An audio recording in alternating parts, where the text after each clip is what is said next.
Bonjour, donc je vais vous parler des conséquences du télétravail sur la santé au travail, des conséquences qui peuvent être heureuses ou plus problématiques.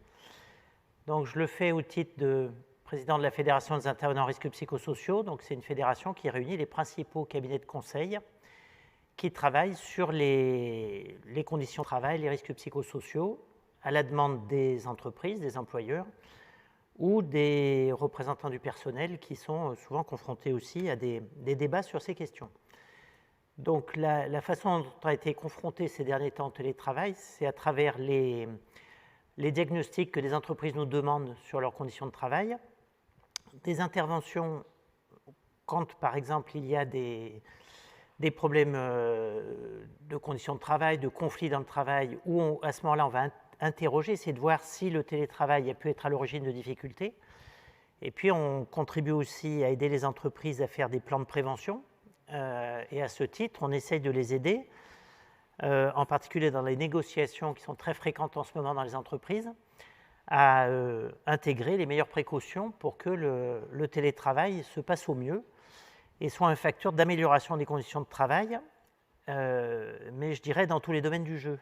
Pas seulement, par exemple, dans la question des transports, qui est la première qui vient à l'esprit.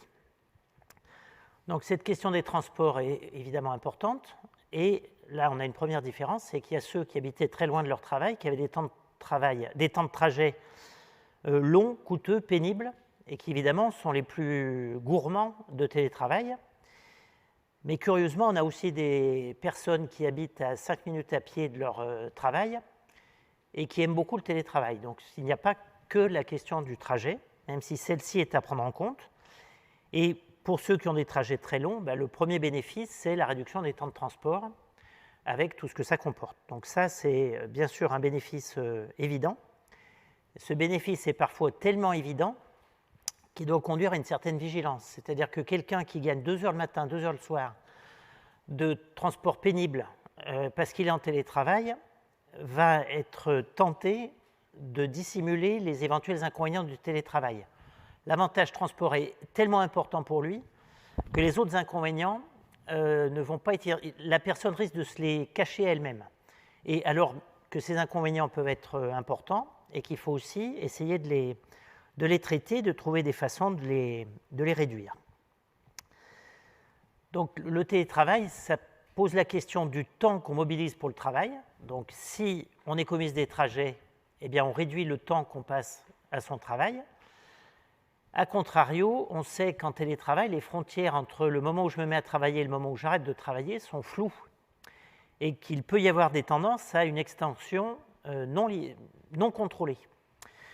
Alors c'est évidemment très variable d'une entreprise à l'autre. Il y a des entreprises où tout ça est bien discuté, régulé, mis en place dans des conditions correctes.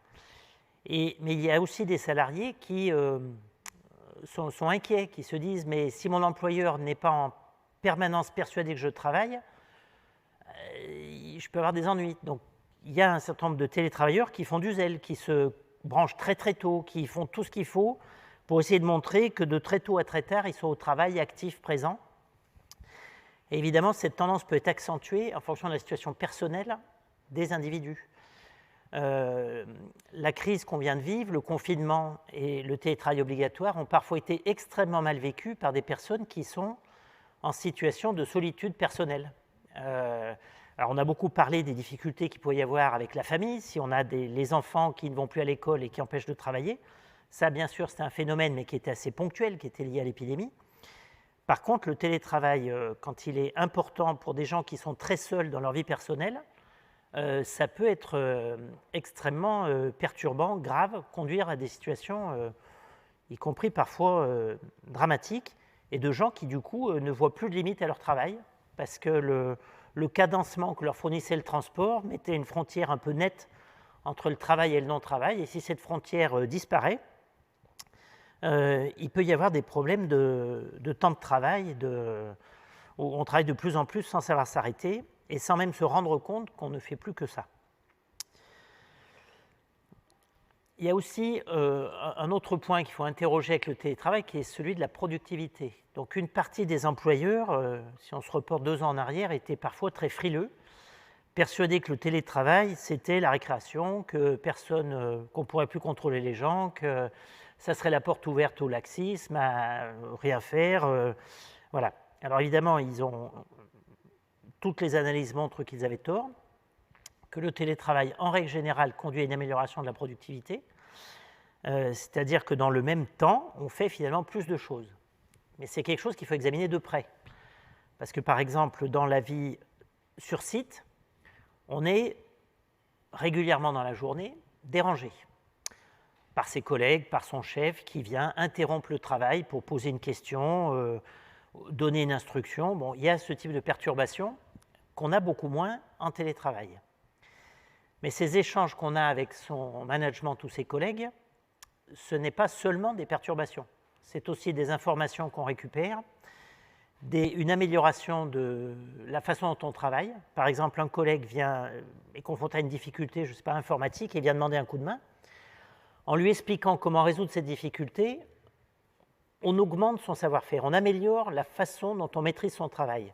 Et à contrario, quand on va demander une aide à un collègue, on fait progresser son propre savoir-faire. Donc cet entretien au quotidien de sa capacité à bien travailler, elle peut être mise en cause par un télétravail prolongé si on ne met pas en œuvre des moyens qui permettent de limiter ce risque ou de le contrebalancer complètement. Donc c'est derrière le côté « je suis plus productif en télétravail », il y a un petit risque d'être plus productif sur ce que je sais déjà faire, mais un vrai risque de ne pas apprendre de nouveautés, par exemple. Donc ça, c'est quelque chose qu'il faut surveiller. Alors, un autre axe peut-être de réflexion, à chaque fois j'essaie de mettre en avant ce qui peut être possible en termes d'avantages et puis les points de vigilance, parce que c'est une question qui est quand même assez complexe. Donc, il y a la question que je viens d'évoquer de la solitude, qui peut être personnelle, mais qui du coup peut devenir une solitude professionnelle, des gens qui travaillent de plus en plus seuls, qui du coup prennent une façon de travailler qui est de plus en plus particulière, leur façon de travailler, ce qui est en soi pas forcément gênant, sauf qu'au bout d'un moment dans une entreprise, si vous avez 20 personnes en télétravail qui se trouvent de plus en plus avec 20 façons de travailler différentes, ça peut devenir un problème pour l'entreprise. Et puis, il y a la question de ce qu'on appelle les tensions. Curieusement, il y a un certain nombre de gens qui apprécient le télétravail. Ça peut paraître un peu choquant, mais parce que leurs collègues sont pénibles. Et que finalement, ils s'en protègent grâce au télétravail. Alors, moi, j'ai eu l'occasion d'observer réellement ce genre de choses. Dans un espace collectif de travail, donc, où il fallait résoudre des problèmes techniques avec différentes informations sur un écran, j'ai pu observer un salarié un peu ancien qui commentait à haute voix tout ce qu'il faisait. C'est-à-dire, tout ce qui passait dans sa tête, il le commentait à haute voix. Alors, pour quelqu'un comme moi à ce moment-là, qui était là pour analyser son travail et l'observer, c'était absolument génial, puisqu'il passait son temps à raconter ce qu'il faisait. Mais évidemment, pour ses collègues, c'était juste insupportable. Et je me suis aperçu que plusieurs d'entre eux tenaient un compte à rebours de son départ en retraite, qui était proche. Donc, ça existe, ça a des collègues tellement pénibles qu'on est en télétravail pour les fuir. Ça peut paraître choquant, mais ça existe. Alors, vous pourrez me dire que le management aurait pu réguler ce type de situation, mais ce n'est pas toujours le cas. Et puis, il y a aussi des salariés qui apprécient un management le plus distant possible.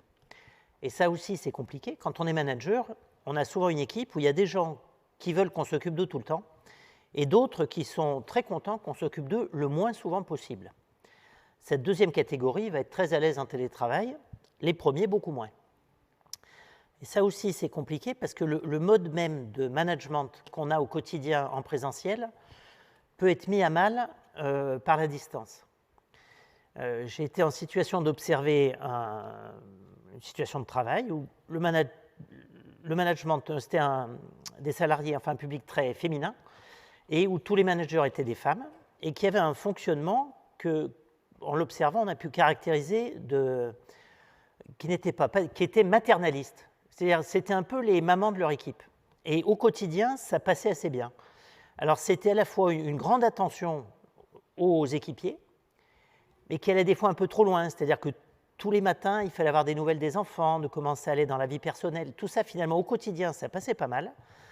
Et puis, une fois mis à distance, un peu obligatoire avec le télétravail, ça s'est finalement, une partie des salariés se sont rendus compte des dysfonctionnements de cette façon de faire et ont finalement pris les choses très mal.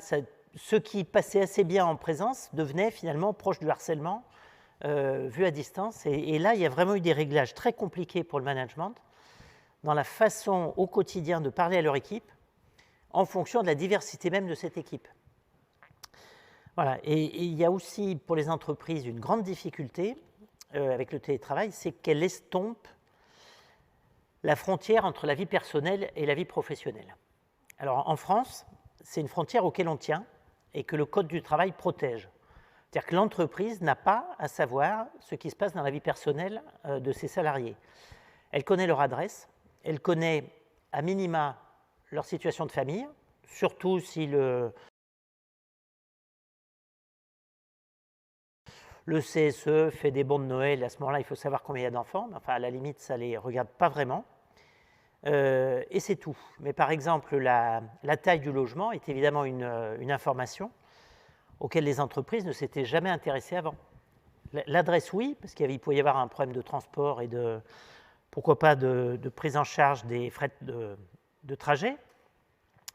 Et on voit bien que cette question, elle est bousculée par le télétravail. Quand on met des gens en télétravail et que des gens sont volontaires et d'autres non volontaires, ce n'est pas seulement en fonction du contenu du travail, ça va être en fonction, par exemple, de la taille de leur logement, de la façon dont il est aménagé, de la possibilité d'y avoir un bureau pour se concentrer ou pas.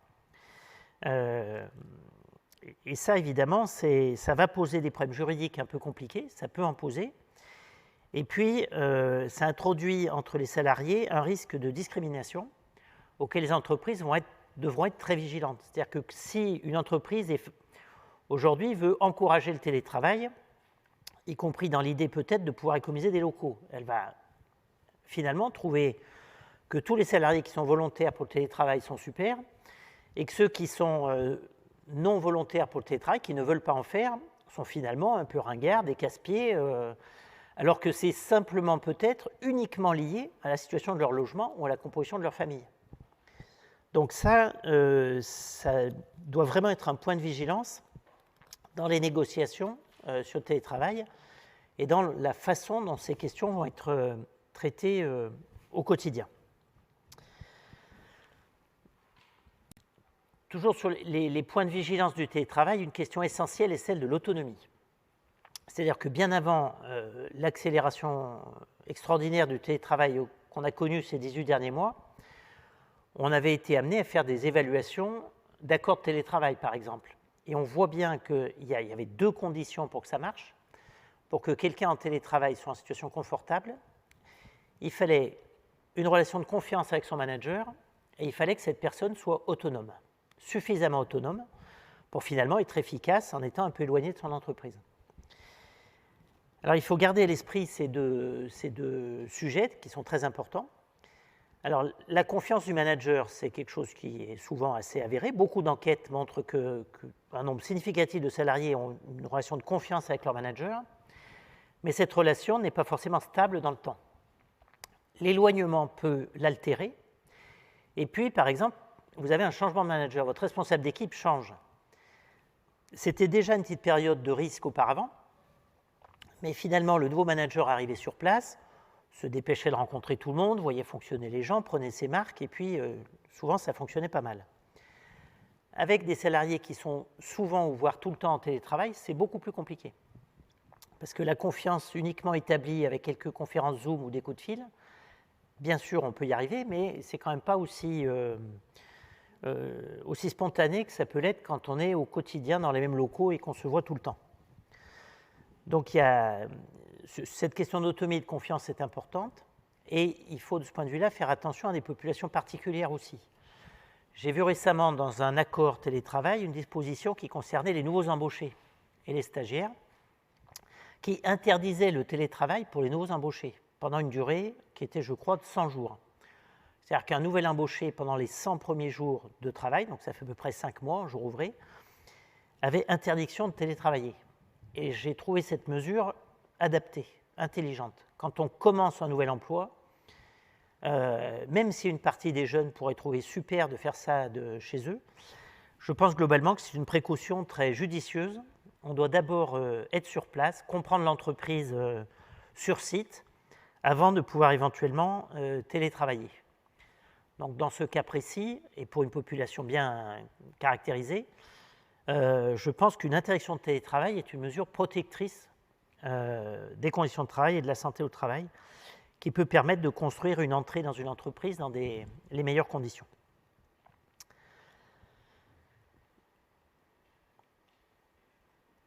Alors, un autre risque aussi de tension qu'il peut y avoir dans les entreprises, c'est qu'on sait qu'il y a des métiers où on peut télétravailler et d'autres où on ne peut pas. En ce moment, on discute beaucoup dans les entreprises d'accords de télétravail et, par exemple, les représentants du personnel vont demander que les télétravailleurs soient indemnisés de certaines dépenses liées au télétravail, parce qu'ils vont consommer l'électricité qui vient de chez eux, qu'ils payent du chauffage, parfois un fauteuil confortable pour travailler, enfin des demandes qui sont par ailleurs tout à fait légitimes. Mais il faut faire attention. Moi, j'étais récemment dans une entreprise en discutant avec des représentants du personnel, et les représentants du personnel des cols bleus, même si cette appellation un peu, enfin bref, de ceux qui ne pouvaient pas télétravailler, avaient un peu tendance à ricaner, à dire ils sont gentils ceux qui télétravaillent, ils demandent des primes pour rester dans leur canapé, alors que nous, on continue à prendre les transports tous les matins, à venir sur site et qu'on n'a pas droit au télétravail. Donc, je pense qu'il faut être très vigilant, c'est-à-dire que si on ne prend pas garde à la situation de ceux qui ne peuvent pas télétravailler dans un accord de télétravail, on peut créer des fractures dans l'entreprise qui conduisent à des divisions, des tensions, ce qui n'est quand même jamais une bonne chose. Donc, à titre d'illustration, par exemple, la prise en charge des transports, du coût des transports par l'entreprise qui est réglementée. En région parisienne, dans beaucoup d'agglomérations, l'employeur paye la moitié du pass Navigo, par exemple à Paris. Eh bien, si demain, la moitié des salariés ne vient plus que 2 jours par semaine, est-ce qu'il faudra continuer à leur payer le pass Navigo plein pot ou est-ce qu'il ne faudrait pas indemniser que la moitié des coûts réels de transport qui, pour eux, vont fortement diminuer, et puis peut-être indemniser à 100% le pass Navigo de ceux qui, eux, doivent venir tous les jours travailler et qui peuvent vraiment considérer que là, il y a une mesure qui ne serait pas équitable de leur point de vue. Donc ça, c'est un point qui n'est pas encore trop ressorti, mais qui, de mon point de vue, mérite vraiment une grande vigilance.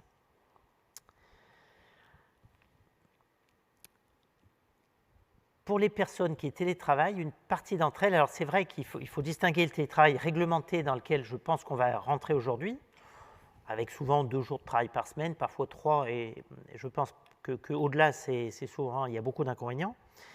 Il faut distinguer cette situation du télétravail systématique qu'on a connu ces derniers mois, mais qui a conduit aussi à des interrogations. C'est-à-dire qu'il y a vraiment beaucoup de gens qui se sont interrogés sur leur propre travail. Finalement, faire le même travail au bureau avec des gens qui font la même chose, ou chez soi, sous le regard de son conjoint, de ses enfants, à qui finalement doit expliquer ce qu'on est en train de faire.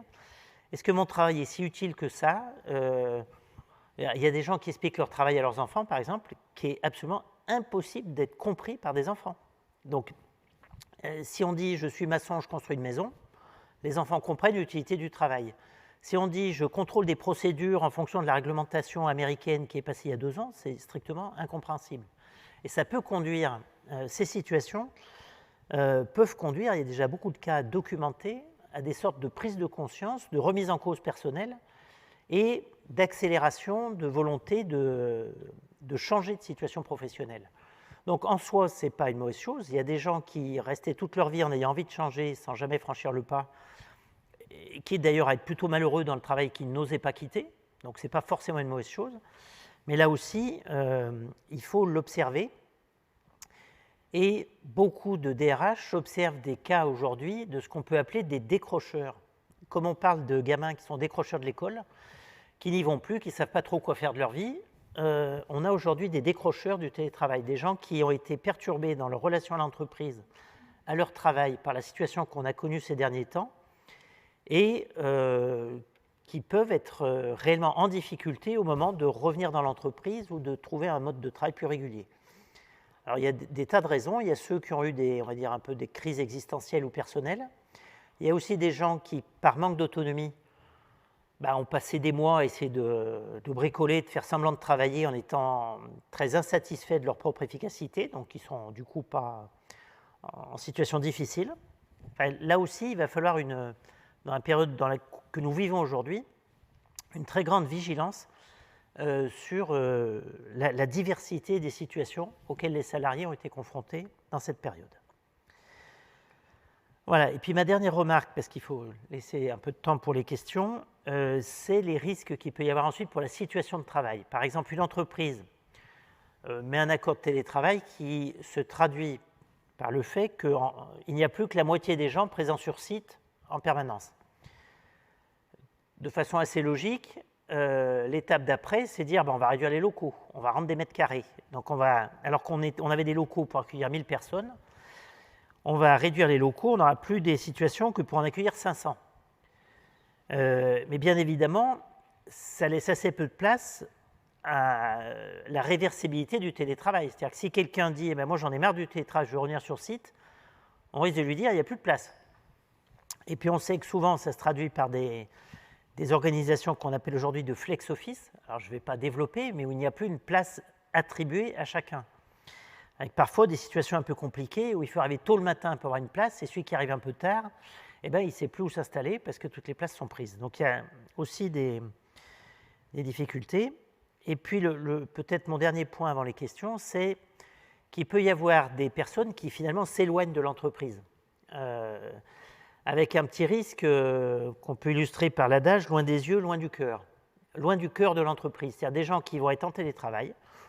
On va un peu les oublier. On va leur confier les tâches qu'ils maîtrisent, mais qui sont peut-être des tâches qui sont de moins en moins utiles.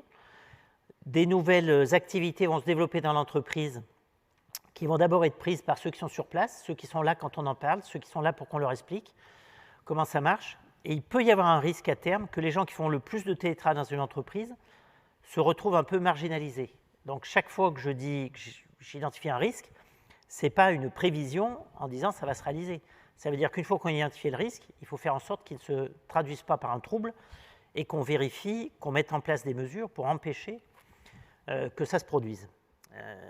Identifier un risque et empêcher qu'il se produise, c'est finalement le cœur de la prévention et c'est aussi le cœur de l'activité de nos cabinets. Alors, je crois que je suis à peu près bon pour la durée de la présentation liminaire. Alors si j'ai bien compris ensuite, il peut y avoir des questions par chat. Je vais regarder. Alors, il y a une question. Est-ce que dans la panoplie des solutions de séparation entre vie professionnelle et vie personnelle, il est envisagé de ne pas considérer le télétravail uniquement à domicile? Alors, c'est effectivement une remarque importante d'un point que je n'ai pas abordé, c'est que le télétravail ne doit pas être identifié au télétravail à domicile. Il y a quand même des lieux alors de coworking ou de travail qui peuvent être autres que le site habituel de travail sans être pour autant le domicile. C'est un point important. Il y a quelques entreprises qui l'ont mis en œuvre. J'ai le cas d'une entreprise qui récemment a regroupé sur une agglomération différents immeubles en un seul pour regrouper toutes ses activités, ce qui s'est traduit pour une partie de ses salariés par des problèmes de transport plus difficiles qu'avant. Elle a identifié des lieux aux 4 points cardinaux de l'agglomération, nord, sud, est, ouest, des lieux où ponctuellement, donc un certain nombre de jours par semaine, mais pas tout le temps, ces salariés pourraient se rendre pour travailler sans être pour autant à domicile, donc ils ont un trajet beaucoup plus court, pour travailler dans un lieu qui ne soit pas leur site principal et qui ne soit pas non plus leur domicile. Je pense que c'est une situation qu'il faut considérer avec intérêt. Alors évidemment, il y a un coût immobilier pour l'employeur, mais par contre, il y a beaucoup d'inconvénients en moins. Il y a, je pense, une meilleure faculté de se concentrer sur un lieu qui est dédié au travail qu'à son domicile. Il y a la présence de collègues. Alors, ce n'est pas forcément même des gens de la même entreprise, mais d'autres personnes qui travaillent à côté. Ça veut dire, même si je n'encourage pas le tabagisme, que si on veut aller fumer une clope à l'extérieur, on ne le fait pas forcément tout seul, qu'on peut aller boire un café, qu'on peut déjeuner ensemble, avoir des liens du quotidien, qui sont quand même utiles et qui manquent à beaucoup de gens quand ils sont uniquement en télétravail chez eux. Donc c'est une piste qu'il faut considérer et qu'il faut, je pense, essayer d'intégrer aussi aux négociations qui existent actuellement sur des accords télétravail.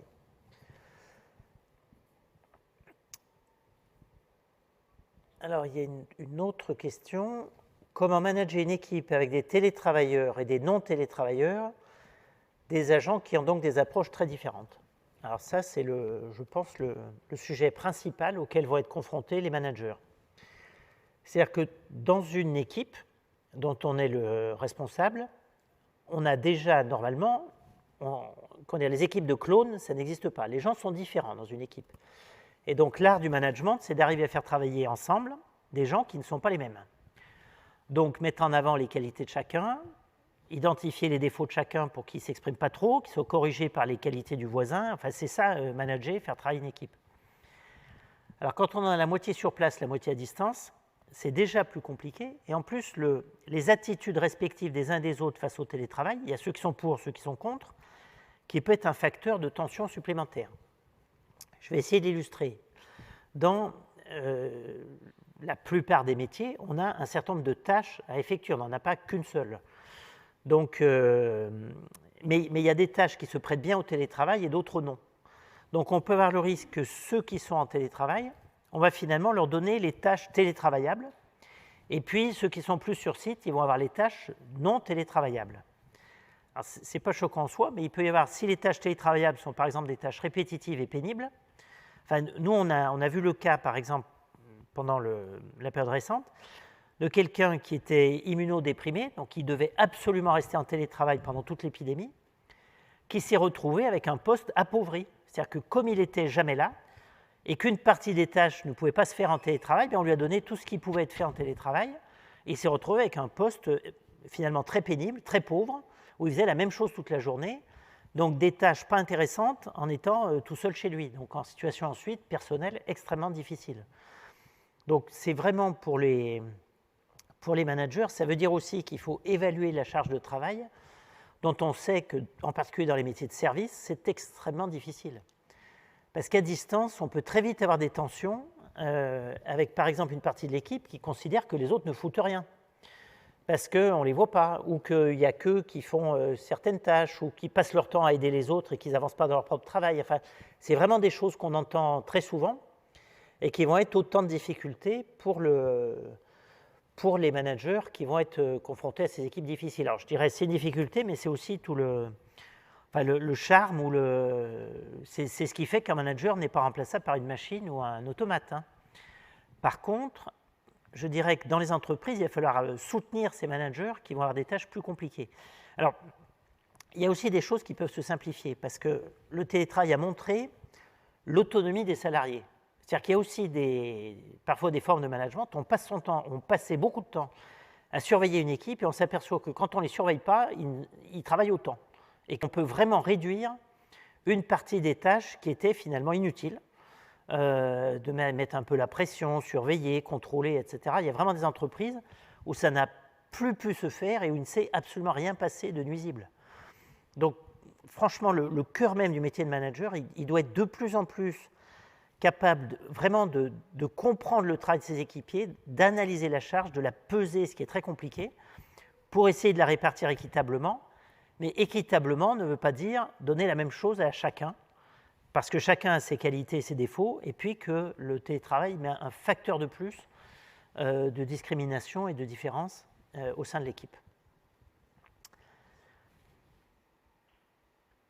Je pense qu'on est à peu près dans le temps qui m'était imparti. Donc voilà, c'est toujours un peu étrange de faire ce type d'intervention à distance, mais enfin, s'agissant du télétravail, il faut aussi pouvoir se l'appliquer à soi-même. Donc je me suis livré à cet exercice un peu nouveau d'intervenir dans une salle où il n'y a pas grand monde. Il y a des gens qu'on ne voit pas très bien. Voilà, bonne fin de journée à tous et bonne fin de congrès pour ceux qui y participent.